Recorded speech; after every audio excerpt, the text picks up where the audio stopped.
बिस्मिल्लाहिर्रहमानिर्रहीम। आज हम स्टार्ट करेंगे 7.3.8 से। Let F be strictly monotonic and differentiable on A B. तो एफ़ के बारे में क्या गिवन है कि ये स्ट्रिक्टली मोनोटोनिक है, या तो इंक्रीजिंग है या डिक्रीजिंग है, और ये फर्दर डिफरेंशिएबल भी है। Let F dash be Riemann integrable, और इसके डेरिवेटिव के बारे में भी इंफॉर्मेशन दी गई है कि वो रिमान इंटेग्रेबल है। G is continuous on AB, then there is some C between A and B such that A to B के प्रोडक्ट का जो इंटेग्रल है this is equal to F of A times A to C G plus F of D times C to G C to B G. Proof, चूँकि F continuous है और हर continuous functions आप जानते हैं कि रिमान इंटेग्रेबल होते हैं, तो इसका मतलब है कि ये जी जो है रिमान इंटेग्रेबल है, और इसके साथ ये जो हम फंक्शन जी एफ एक्स बनाएंगे ए टू एक्स, ये हमारे पास इसका एंटी डेरिवेटिव कहलाएगा। फिर अब हम जी एफ ए वो कहते हैं आपके पास ज़ीरो होगा। कैसे ज़ीरो होगा? देखो बच्चों, जी एफ एक्स क्या है? ए टू एक्स जी, इसमें आप x की जगह पर a पुट कर दें तो g of a is equal to A to A G, and the answer is, जब आपके पास लिमिट सेम हो जाती है तो आंसर ज़ीरो हो जाता है। सो g of a is zero. अब जो है हम इस पर इंटीग्रेशन बाय पार्ट्स जो हैं वो यूज़ करेंगे।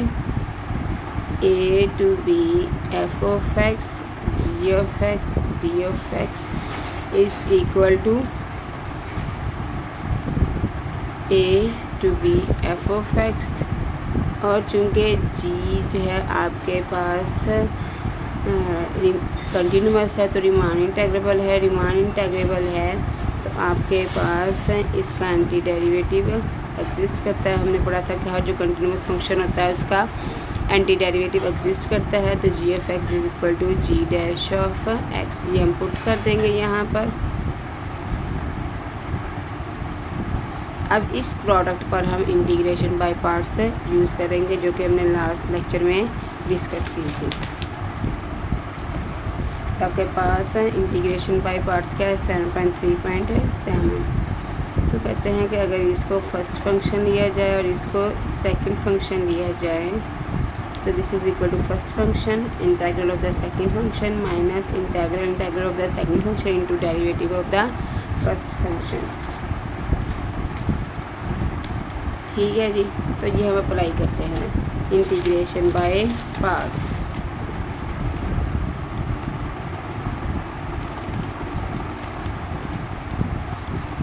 इंटीग्रेशन बाय पार्ट्स में हम इसको फर्स्ट फंक्शन ले लेंगे और इसको हम सेकंड फंक्शन। फर्स्ट फंक्शन, ठीक है जी, इंटीग्रल ऑफ सेकंड फंक्शन, साथ में ए से बी पे आएगा, minus integral of the second function into derivative of first function. ये आपके पास क्या हो जाएगी? F of X A to B, और ये डेरिवेटिव और ये इंटीग्रेशन जब कटेंगे तो आपके पास जी ऑफ एक्स आ जाएगा ए टू बी। आपके पास डेरिवेटिव और इंटीग्रल कटेंगे तो जी ऑफ एक्स, और आपके पास एफ ऑफ एक्स का डेरिवेटिव क्या है? F dash of x. ठीक है जी, अब हम ये लिमिट अप्लाई कर देते हैं।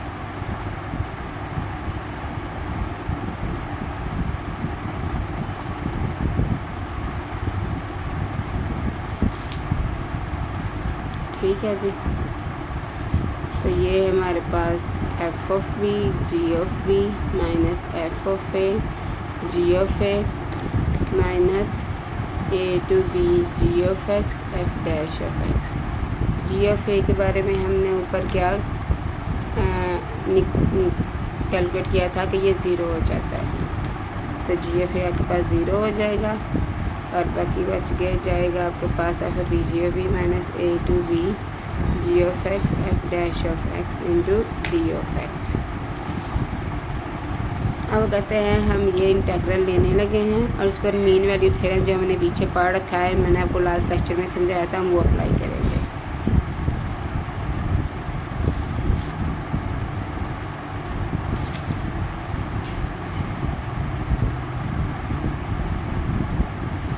अब मीन वैल्यू थ्योरम आपके पास क्या था कि अगर कोई फंक्शन है, इसको स्टेटमेंट आपको मैं निकाल के दिखा देती हूँ।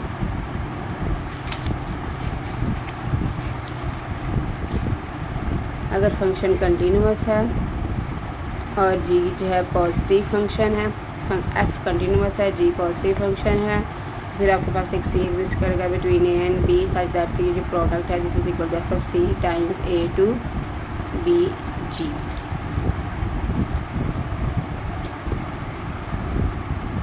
तो जो आपके पास कंटिन्यूअस है हम उसको बाहर निकाल लेते हैं।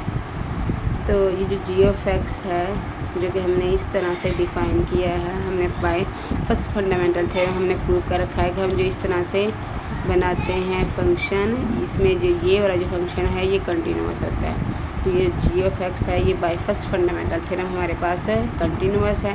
कंटिन्यूअस है तो फिर यहाँ पर कोई सी एग्जिस्ट करेगा सर दैट जी ऑफ सी जो है वो आपके पास बाहर आ जाएगा और अंदर a to B f dash of x of d of x रह जाएगा। अब ये इंटेग्रल है, ये डेरिवेटिव है, ये कट जाएंगे और बाकी क्या रह जाएगा f of B minus F of a by first fundamental second fundamental theorem cut जाएंगे और आपके पास answer f of B minus F of a आ जाएगा। अब इसकी वैल्यू यहाँ पुट कर दें, इसका नाम 1 रख लें और इसमें वैल्यू पुट कर दें। तो ये क्या बन जाएगा आंसर, यह है आपके पास g of c into f of B minus F of a. ये वैल्यू आप यहाँ पुट कर दें तो आपके पास a to B F of x g of x D of x is equal to F of b g of B minus इसकी जगह पर ये वैल्यू पुट कर दें g of C F of B minus F of a. इसके पास भी F of B है, इसके पास भी एफ ऑफ बी, इन दोनों को कंबाइन कर लें f of b g of B minus g of c minus g of c into f of ए। ठीक है जी, ये हमारे पास है, यहाँ तक बात हो गई। अब हमने इसको कंबाइन करके लिखना है।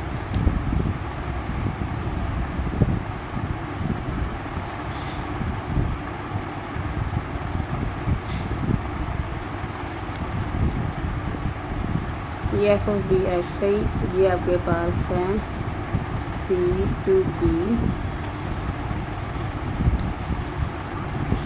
जी, क्योंकि ये जी का आपके पास है एंटी डेरिवेटिव है, ये इसे इंटीग्रल के बराबर हो जाएगा जैसे मैंने आपको सिखा रखा है ए to B F of x D of x is equal to F of B minus F of a by first and second fundamental theorem. G of B minus g of c की जगह पर हम ये put करेंगे c to B ji.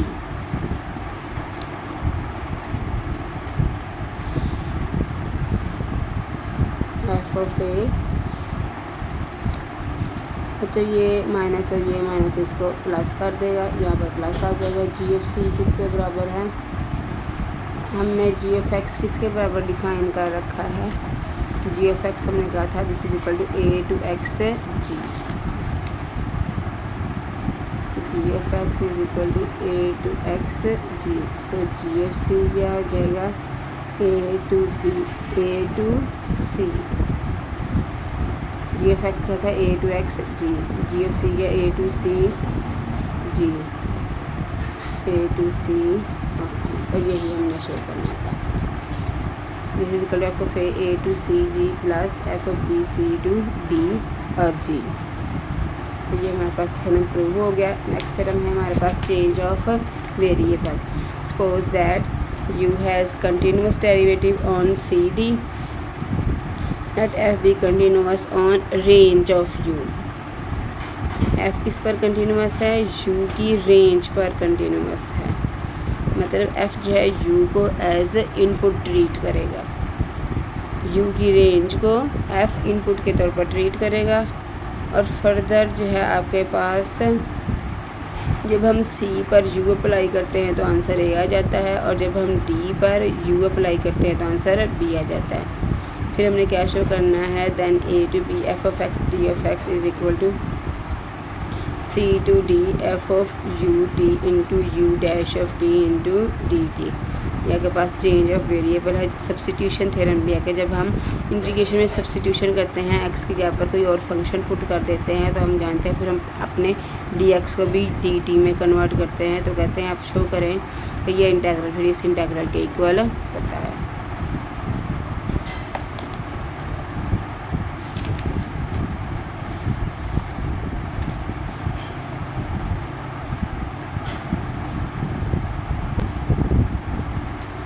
Since u is continuous on C D, चूँकि ये given है कि u जो है आपके पास एक continuous function on the close interval. अब चूँकि ये क्लोज इंटरवल पर कंटिन्यूस है तो हम जानते हैं जो कंटिन्यूस फंक्शंस होते हैं वो आपके पास बाउंडेड फंक्शंस होते हैं, उनकी रेंज है वो बाउंडेड होती है, उनकी रेंज भी फिर आपके पास एक क्लोज इंटरवल बनाएगी। फर्दर जब आप एक एफ़ भी कंटिन्यूस है और यू भी कंटिन्यूस है, एफ़ के बारे में भी हमारे पास यही इन्फॉर्मेशन थी, गिवन था कि एफ़ कंटिन्यूस है यू भी कंटिन्यूस है, तो दो कंटिन्यूस फंक्शंस की कंपोजिशन भी कंटिन्यूस है। ठीक है जी।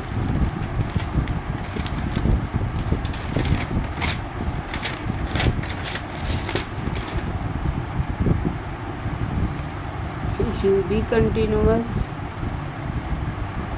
एफ भी कंटिन्यूस, इन दोनों की जो कंपोजिशन है ये भी आपके पास कंटिन्यूस है। ठीक है जी।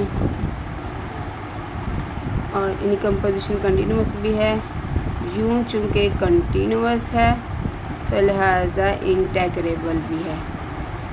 एफ भी कंटिन्यूस है तो वो भी इंटेग्रेबल है। तो इनकी जो कंपोजिशन करेंगे तो दो इंटेग्रेबल फंक्शंस की कंपोजिशन भी इंटेग्रेबल होती है।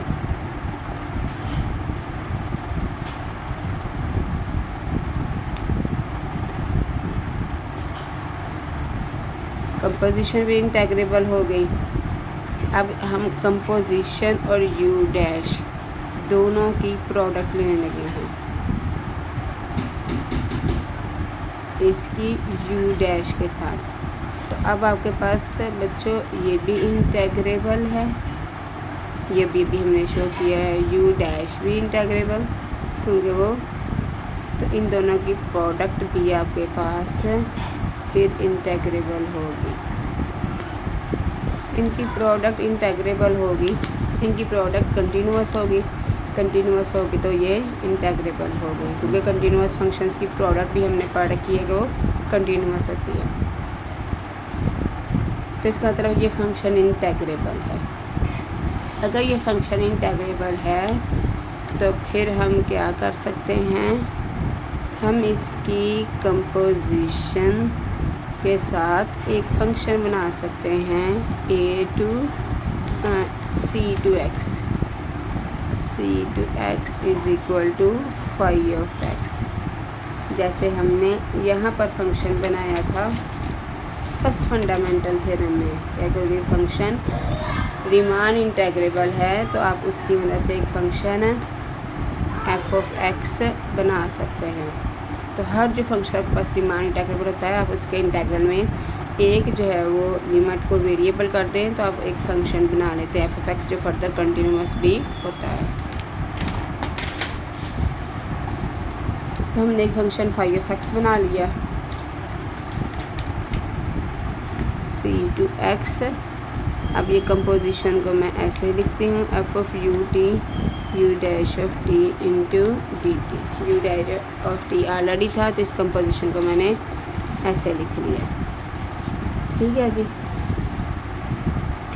अब आपके पास फर्स्ट फंडामेंटल थ्योरम कहता है कि अगर फर्दर ये जो जिसका इंटेग्रल लिया जा रहा होता है ये कंटिन्यूअस फंक्शन हो तो जो बाहर वाला फाई ऑफ एक्स आप डिफ़ाइन करते हैं ये डिफरेंशिएबल भी हो जाता है। तो अभी भी हमने ऊपर डिस्कस किया है कि ये जो कंपोजिशन है ये कंटिन्यूअस है। ये प्रोडक्ट जो है एफ ऑफ यू की कंपोजिशन इनटू यू डैश ये कंटिन्यूअस है। कंटिन्यूअस है मैंने पढ़ा था कि जब इंटेग्रल के अंदर वाला पोर्शन कंटिन्यूअस होता है तो बाहर वाला डिफरेंशिएबल होता है। तो फाई ऑफ एक्स जो है ये डिफरेंशिएबल होगा बाय फर्स्ट फंडामेंटल थ्योरम। तो इसका मतलब है मैं फाई डैश ऑफ एक्स जो है वो आपके पास है इस F of U T U dash of T के एंटी डेरिवेटिव के बराबर होगा। अब एफ जो है आपके पास इसका एंटी डेरिवेटिव क्या है, इसका एंटी डेरिवेटिव है कैपिटल एफ डैश।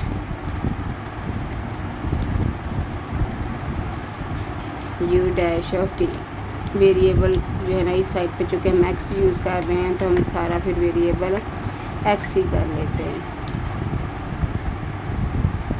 ठीक है जी। अब हमारे पास ये जो एफ ऑफ एक्स है ये हमने किसकी वजह से बनाया था, स्मॉल एफ की वजह से बनाया था। तो साई आपके पास किसके बराबर है, साई आपके पास बराबर है इन दोनों की कंपोजिशन एफ और यू की जो हम कंपोजिशन बना रहे हैं उसका नाम हम साई रख लेते हैं। अब साई का डेरिवेटिव लेते हैं। जब हम कंपोजिशन का डेरिवेटिव लेते हैं तो हम कैसे लेते हैं, बाहर वाले का डेरिवेटिव इनटू अंदर वाले का फर्दर डेरिवेटिव। अगर आपको डेरिवेटिव याद हो तो हम हमेशा ऐसे ही लिखते हैं, बाहर वाले का डेरिवेटिव इनटू अंदर वाले का डेरिवेटिव। तो ये हमने डेरिवेटिव ले लिया। Psi dash of x is equal to F dash of U of x into you dash of x. अब हम इस साई डैश और इस ये जो फाई डैश है इन दोनों का डिफरेंस कैलकुलेट करते हैं। Psi dash of X minus phi dash of X. Psi किसके बराबर है, F dash of U of X U dash of X minus phi dash of X, वो भी इसी के बराबर है F dash of U of x into you dash of X.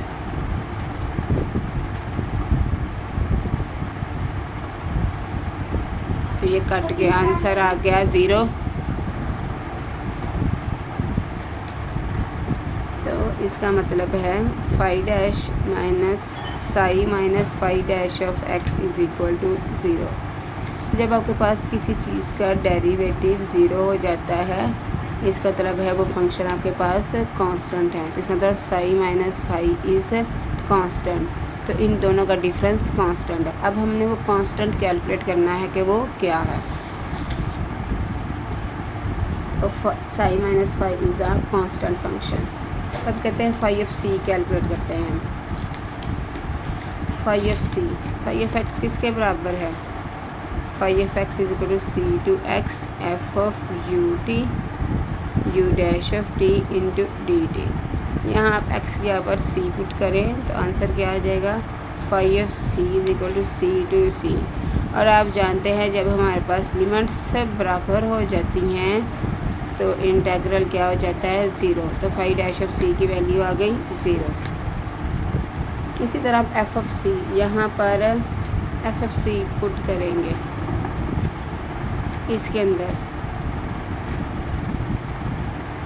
A to सी। अब सी जो है यू की डोमेन थी, यू की डोमेन है तो फिर हम जो है वो u of C is equal to a put करेंगे जो कि स्टेटमेंट में गिवन है, ए to a f of a d t. तो ये भी आपके पास आंसर 0 हो जाएगा।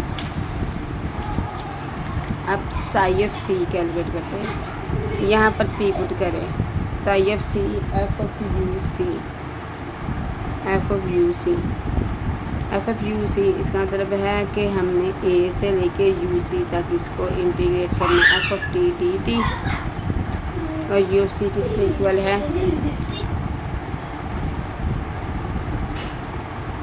यू ऑफ सी जो है ए तो ये इंटीग्रल आपके पास 0 हो जाएगा। ठीक है जी।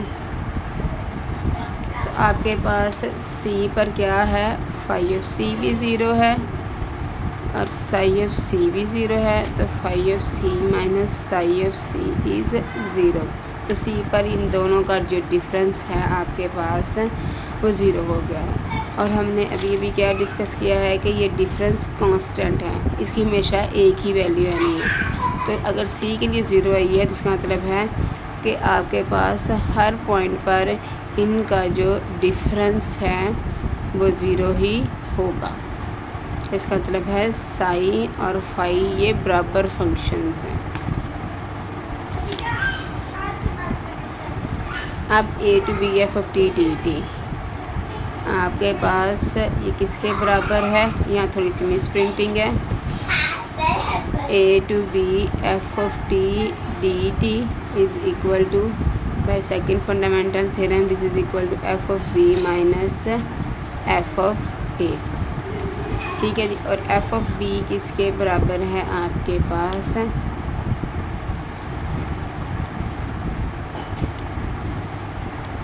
एफ ऑफ बी आपके पास बराबर है ए और बी की अब वैल्यूज़ पुट करें। पहले हम ये स्टेटमेंट में गिवन है B is equal to U of D और A is equal to U of C. F of U of D minus F of U of C. F of U of D को आप लिख सकते हैं F U of D, F U of C को लिख सकते हैं F U of C. और एफ कंपोजिशन यू क्या है, psi. So this is equal to psi of D minus psi of सी।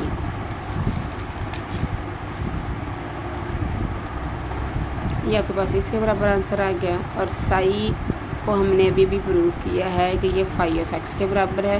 तो psi of D is equal to phi of D, psi of C is equal to psi of C.